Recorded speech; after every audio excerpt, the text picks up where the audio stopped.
Welcome everybody. How are you doing? Hope you are having a good event, a good big festival, 2019. This is a panel that's very special. This is a panel that gathers around the same table five different developers who have been a long time making games in their respective countries for the world. Some of them have made games thinking more about Latin America, some of them less. But the most important thing here is to talk about what makes us different, what makes us special, and what makes us able to help each other. Because in the end, we are all Latin Americans and we live close to each other. And video game industry is a global industry, so the community is really, really important. So I will let them to introduce themselves. I will pass the mic. First one is Gabriel. Hi everyone. My name is Gabriel Villalba. I'm the CTO and co-founder of Possibilian Tech. We are a small game development company from Paraguay, and we are working on Factions, which is a game location-based. A location-based game. Sorry. And I'm also the founder of IGDA Paraguay, which is the international game development community from Paraguay.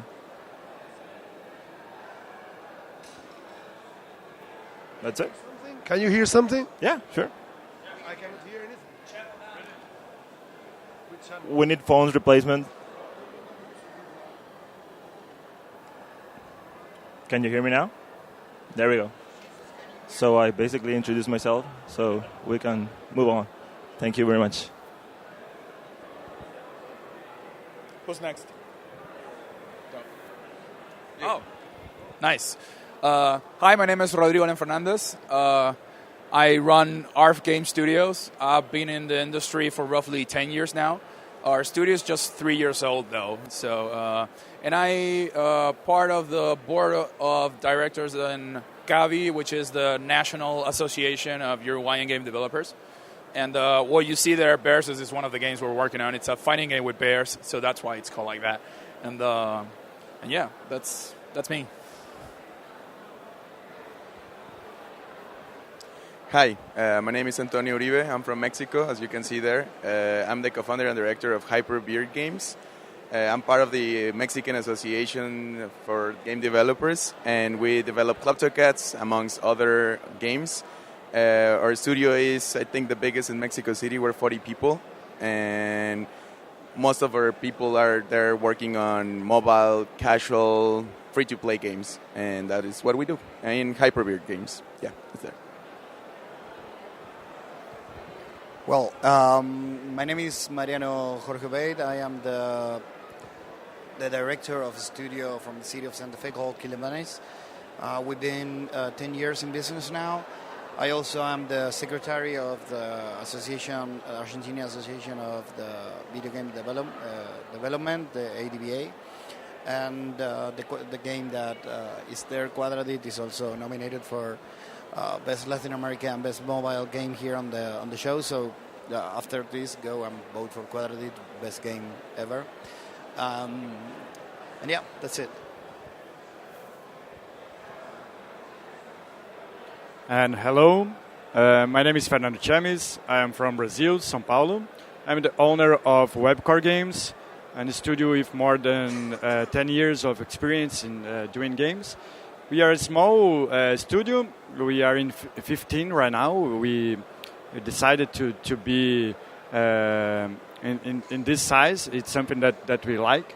I am one of the directors of Abra Games, the Brazilian Association of game companies in Brazil. And we just released a Timo the game that is one of the nominees for the best kids games here at Big Festival. Thank you. And this is me, Jesus Fabre. I'm from Spain. I work with marketing and on PR, social media, business for indie developers in Latin America specifically, but also we work with other developers from all over the world. We also are known for doing the marketing for Horizon Chase Turbo, and also are recording every audio that you can hear around in every panel and all the videos. Everything will be published in the Gamer Inside Brazil YouTube channel, just in case you are curious. So first question I want to ask, and I will start with Fernando, and we go in that direction. Is one question, can you define in few words what makes your country a good country to develop games? So I think we are very creative here in Brazil and also in Latin America in general. So I think our biggest strength is to have a good team and also good people and creative people that make games. We can think in creative ways of doing games with less money and in the same quality of the games of the rest of the world. Well, I will say that Argentina, I don't know if it's a good country to make games, but Argentinians are good game developers. I think that, the struggle made us more resilient, and of course we had some accompaniation from the government on the later years, maybe the last 10 years, let's say. But mostly I think that they say that, we gone so far because we were standing on the shoulder of giants, right? We have an amazing community of development. We have huge companies like NGD, or at the moment we had Sabrasa, we had a couple of them. And that brought all the views to Argentina, that gave us exposure. And at the same time, all the association and all the people that ain't in the association, they are so amazing and share so much knowledge to the ones that are starting. 10 years ago, I was one of those guys that were starting and didn't know how to start. And right now, I'm trying to do my best to replicate that kind of things. For Mexico, I think it's the cheapest country in this table, probably. And even if you go to Mexico City, it's still cheaper than most of these other cities. But if you go to the towns or smaller cities, it will be just the cheapest. And it's a big country, similar to Brazil. We're creative. There is a lot of culture, not just from Aztecs and Mayans, but many other things that foreigners don't even know. And what else? We have really great food, also cheap. And the creativity and the big market. I think somebody just made some numbers, and we are the biggest revenue. We get the biggest part of Latin America, the revenue from our country, and then Brazil for like a couple millions at least. So we're a gamer country as well. And we're close to the US, which is sometimes a huge disadvantage as well. But for the sake of this question, it's a huge advantage because we get technology cheaper than it is to import to other places. So in the case of Uruguay, we have like a strong track record of making games for roughly like 15 years by now. We are very good when it comes to services or work for hire or contract work.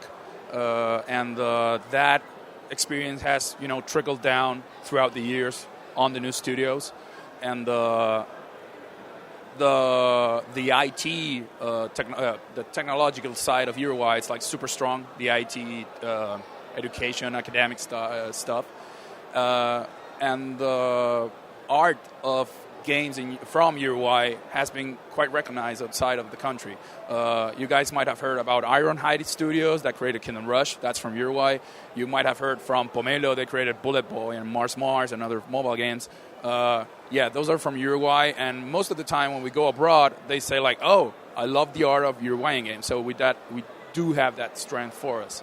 And also, we have like this double-edged sword that we're a small country, so the community is like super tight-knit, and we're very like welcoming to new developers, and those that are already like having success do a lot of trickle-down community work and, add to this community. And also, it's also like a curse because we're a small country. We're not an interesting market, right? So everything we create, we already have the mindset of doing it for abroad. It's like there is no like internal consumer area, if you will. So yeah. I don't want to, in Paraguay, I don't want to use the word cheap, but because it kind of implies low quality, which is not the case, but it's definitely low cost. So it's not expensive to hire good engineers in our country, and you get really good work done on low budget, but you get quality stuff. So we have that going for us, and it's also cheap for us to import stuff. So being a gamer or a game developer is not that expensive for us. Good. So I would like to know, what are the challenges to create an industry? What have been in the past? Because it's been a while since indie development is around. And before that, some of you had console developers who work with publishers on box games and all that. Not a lot, but there is the story past before 2010 or something like that. But I would like to know, in your memory, what were the challenges and what are now? Fernando. Oh, sorry, thank you. We have so many challenges. I have at least a half hour to tell about it, but just kidding. I think the first one is lack of investment from the government and also from the public companies or private companies. Just nowadays, the government is starting to do more public calls to invest in Brazilian games. So I think this is one of the biggest problems. Also, I think that we don't have like an experienced employees with games. So unfortunately, we need to hire every employee and give them a lot of training, and it's hard to find people that have a good experience, a lot of years of experience with games. So I think to be short, it's investment and experience during games. Yes, I will try to make it short because otherwise I think we will repeat a lot of what the others said. I'm not even from Buenos Aires. I'm from the interior of Argentina, so we are like stranded over there without good connections on planes, good connections on buses. And even though you work mostly via internet right now, every time you have to get a meeting, you have to go either, if you are lucky, you gotta go to Buenos Aires, 6 hours bus. Otherwise, you have to go to Buenos Aires and from there go to the airport another hour, and then you have to take another plane. For here, I'm like not that far away from here. It took me like 13, 14 hours to come here. That's one of the complications that it really make it really expensive for us to start up, to get the first projects and look for a client or for a publisher or investor or whatever. Once you get the wheel moving, well, you get adjusted. You already know that you have to take that kind of time to make it. But the first, I think that since the industry, right now we have EVA in Argentina in another level. Level U was amazing. I never been in the Pai in Paraguay. I never been there. It's my first big, and that changed the whole game. That changed the whole game. Right now, Latin America is on the scope of the publishers. They come to us. We don't need to come to them. But yeah, starting up is really hard when you are in the interior. I think that maybe in the other countries will happen the same. For Mexico, as I said, being close to the U.S. it's a huge advantage in many ways, but it's also a huge problem because when people start to be good at what they do, they just go to the U.S. and they get paid more. So as a local company, it's difficult to retain the talent. Also, as others have been saying, the communities in in many other Latin American countries are developing really well, but they don't have a connection to Mexico because Mexico is so far away. For us, it's cheaper to go to the U.S., and sometimes even to Europe, than coming to Brazil or Argentina or even Chile, like whatever other countries that are here. It's more expensive, and that's why many Mexicans don't come to these events. And it being a big country and really the local scene is fragmented in a way because there is cities on the north that they get together, some on the center and some on the south, and we don't have anything that is putting everyone together on one event. We don't have a big for Mexico. We have an association, but it's fairly new, and we lack bigger companies that are doing something. Like I said, Hyper is probably the biggest, and we're just starting as well, trying to do something. But we're like 10 years behind of Argentina and Brazil, and even Uruguay or others that are getting to the point because they're smaller and it's easier to organize. We're just a mess in that sense.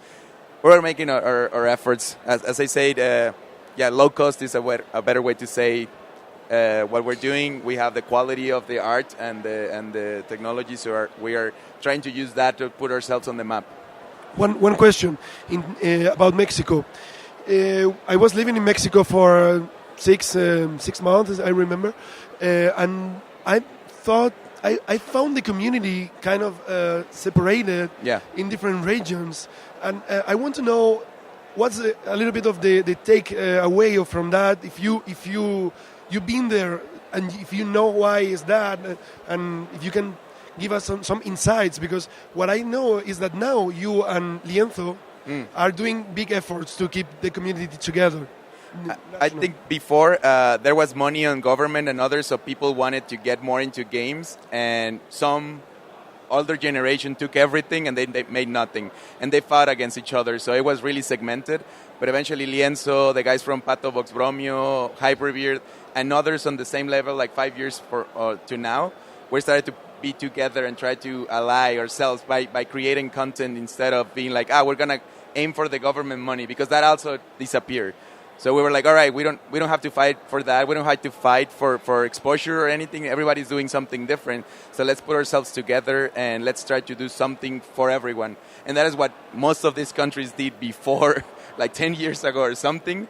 We just are starting to do that. As Mariano said also, like, it's just long distances. To go from Mexico City to Monterrey internally is like 10 hours, 12 hours or something like that. And nobody, like, from some regions, they don't care about other regions. You have Guadalajara, which is like the Silicon Valley of Mexico, and they don't care about Mexico City or Monterrey. And then you have Mexico City, which is so big that they don't need to care about anybody else. So you have like this smaller places where they are getting together, but still they don't put all the resources and efforts together to make something. So that is where we are right now, trying to make something that unifies everyone, and we'll see where it takes us. And that was a big challenge also in Brazil, because Brazil and Mexico are... Yeah, that's bigger, but... And if you want to complement... I think the big difference in Brazil, because we are a big country too, is that we are but we are in somehow united. So we have Abra Games for about 15 years right now.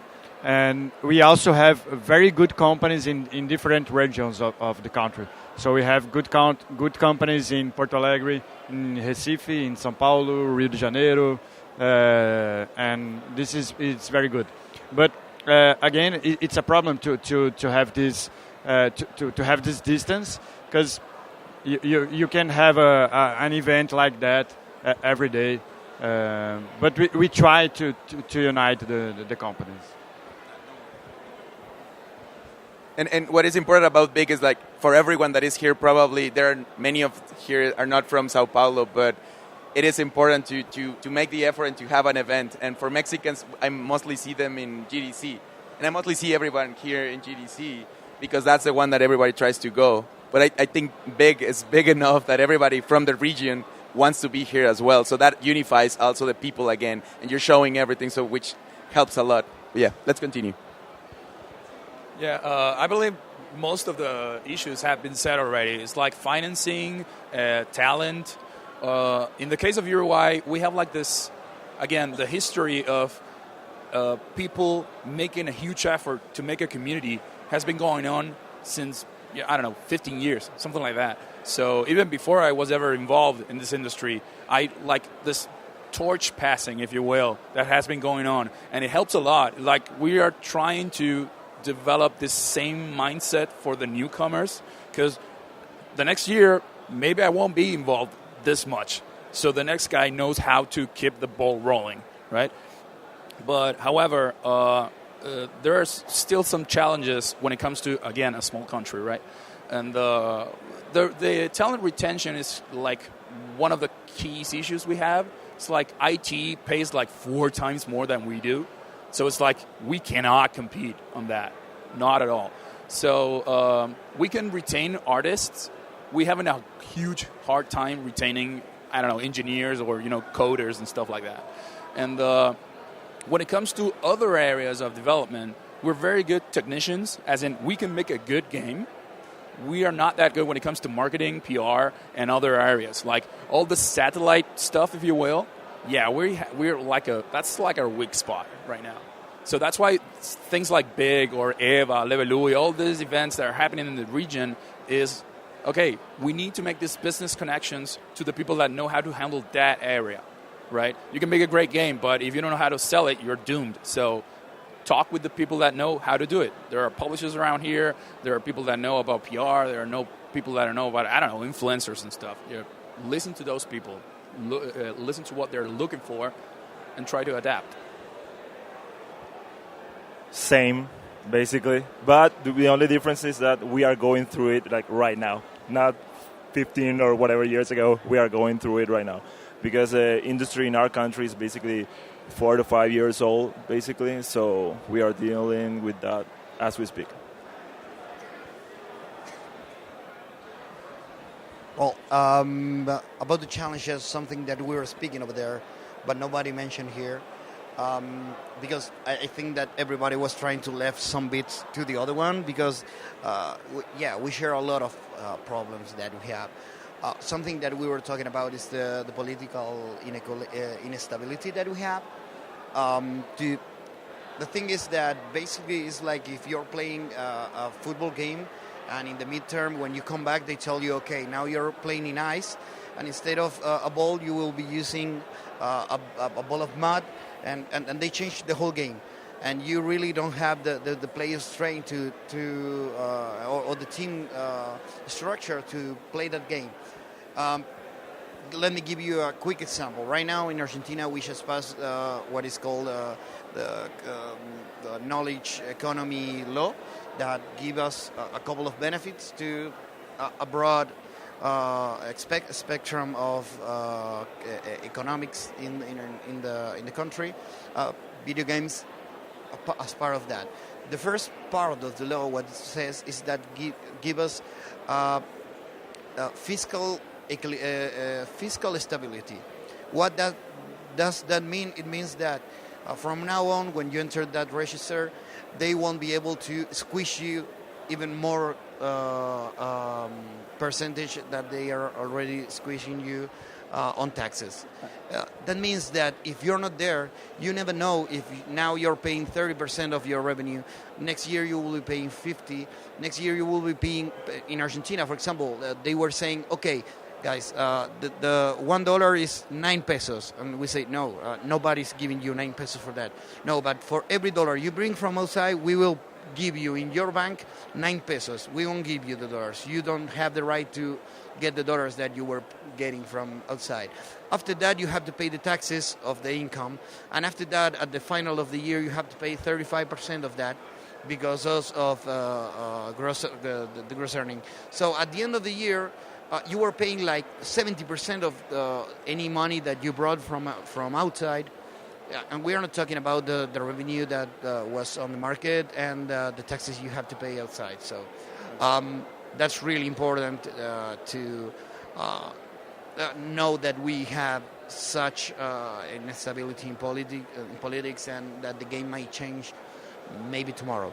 We don't know. Just to like sum up what the government thing that affects, it's like what Mariano said. It's like totally true, and it's the more you can arrange with your government and to make those laws as, permanent, if you will, as possible, the better. But when it comes to taxes, when it comes to all of this, it's like a huge battle, uphill battle, right? So just to sum it up, taxes are a pain, and but I mean, they're needed, but still, they're like, taxes is one of the problems. Everything that involves the government, it's like a super uphill battle. It's good when things work out. It's a pain when they don't, and it's a broad spectrum of problems that can bring.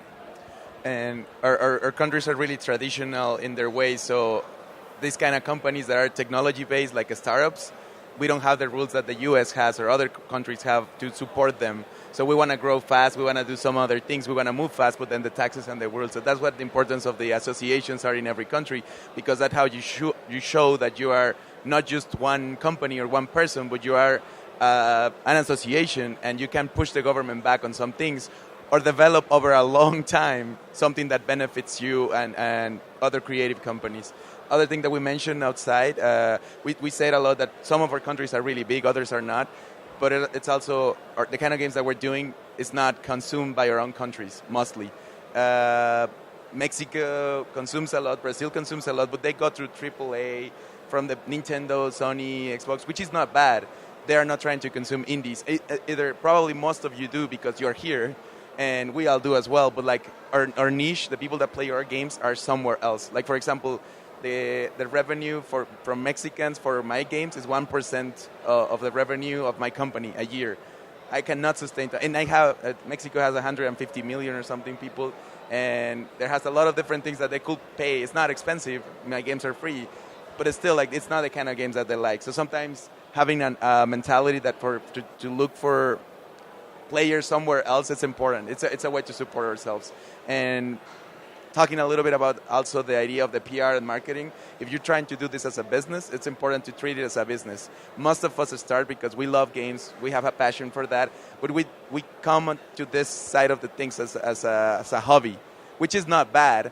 But then at some point you end up with a company and all these troubles, and you're like, but you're still trying to make something fun and interesting and blah, blah, blah, which is important. But you need to understand the rules and everything around. So if you're from here, go to the association, understand your where you are right now, and work with that in order to survive and continue creating something.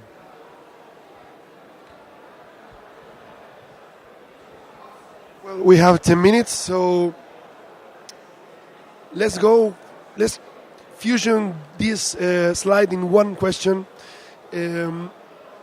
What makes your country good to be a gamer? What do you think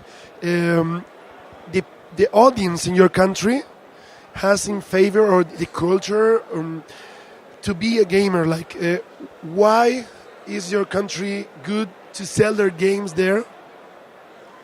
And what are the challenge for you as a developer to target that market? If you, as Tony said, you don't always want to target that market because it's completely different of what you are making. The tastes that are completely different. But 1% is so low that the opportunity to grow may not be meaning a big effort, maybe. And what if you could have more than 1%? What would it mean? Maybe that will mean social acceptance of being a game developer, social acceptance of the product made in the country.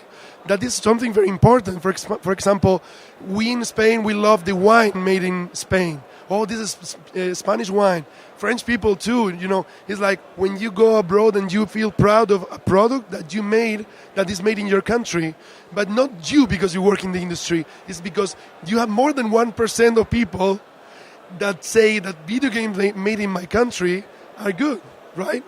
So that would be great if you go out of Brazil, out of your respective countries, and people know your country, and you recognize your country yourself as a good country to produce with good video game makers.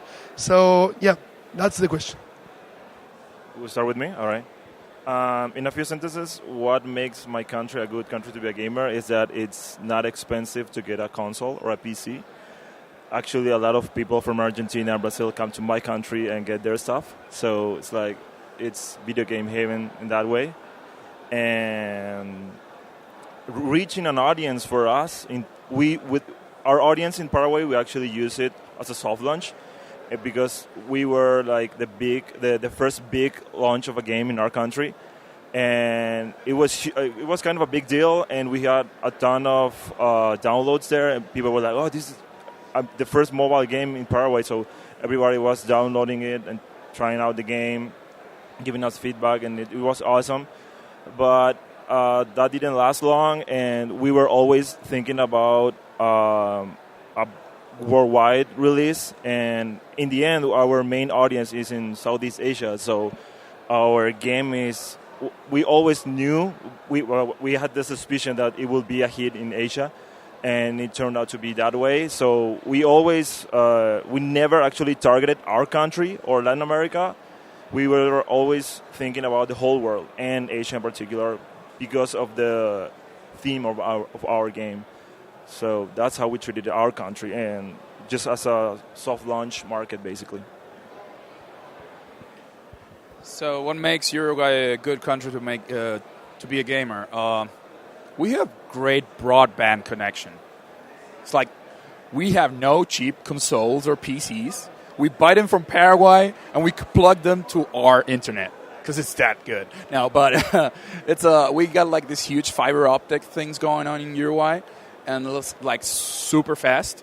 It's actually like one of the best in the region, and actually way better than the States. And that's kind of like roughly our claim to fame when it comes to technology. And gamers that play, online games have a good time with that. We still get some laggy things because the servers are not exactly in Uruguay, because maybe they're here or maybe they're in Argentina or in Chile. But there's like this a lot of interest going around. Also,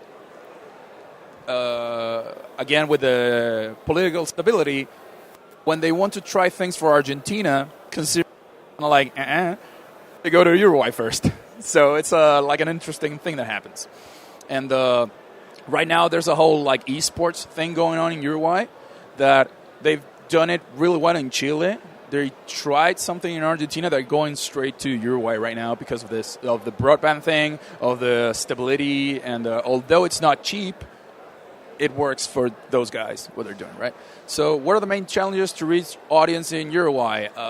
It's not an interesting audience. It's like we're 3 million, and roughly 10% of people like actually are playing, if you will. What we do have that's super interesting is 1 laptop per child. The whole plan, 1 laptop per child in Uruguay is like super huge.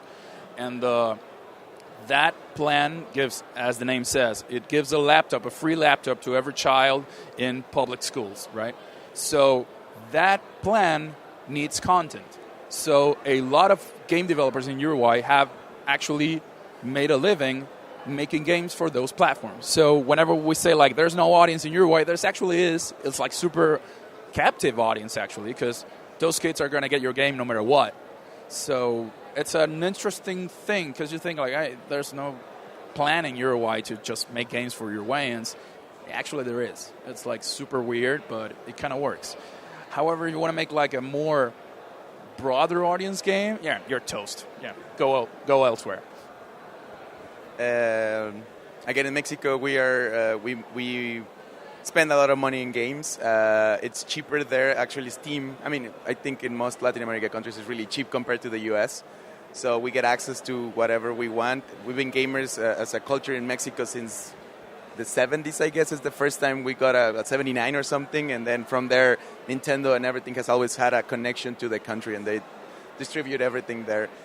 Similar to Uruguay, but they use Mexico to beta test almost everything that is going to go through Latin America because we speak the neutral Spanish and Black, which is not true, but still they go there first because it's closer to the U.S. and we have a culture that is similar to them as well because we're their beta testing area for them. So they are like, the Mexicans behave how we want everyone in Latin America to behave, and they just push their stuff to us.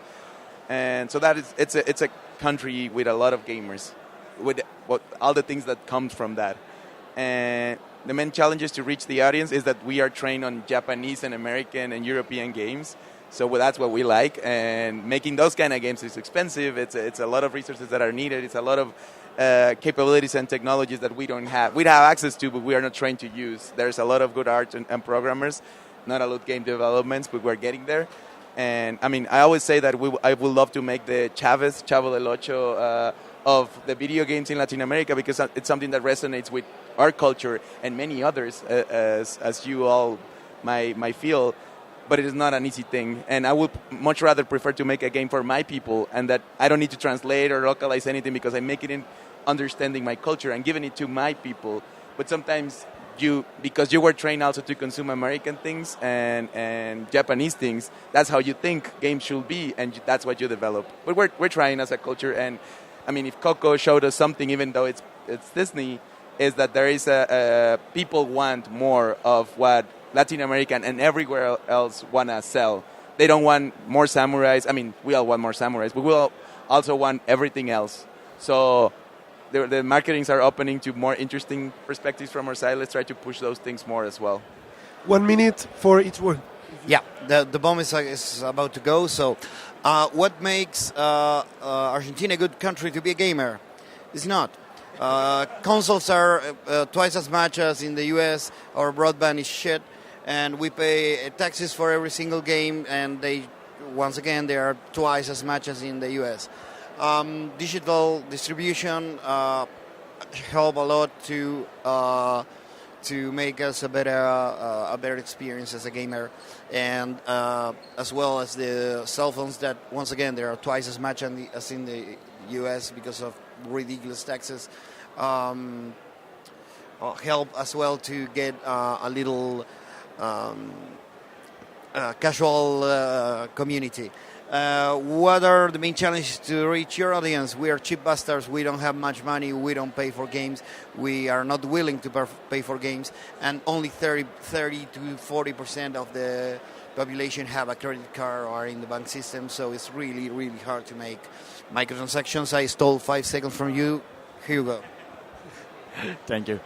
I will try to have a different approach.